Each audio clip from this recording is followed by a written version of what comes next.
Hey guys, in this video, I'm gonna show you how to change your Snap Map location.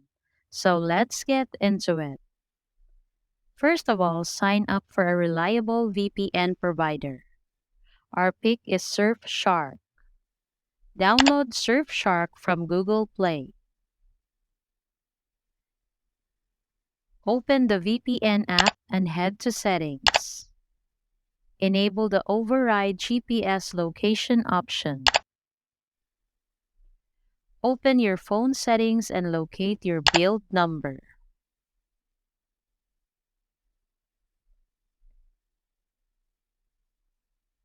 Tap on the build number 7 times and a message should appear stating that you are now in developer mode.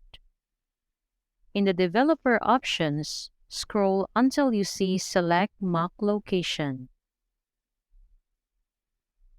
Select your VPN and the process is complete. So that's all for this video, guys. If this video was helpful, please give us a like. And don't forget to subscribe to our channel so you don't miss out our new uploads. Thanks for watching, and I will see you in the next one.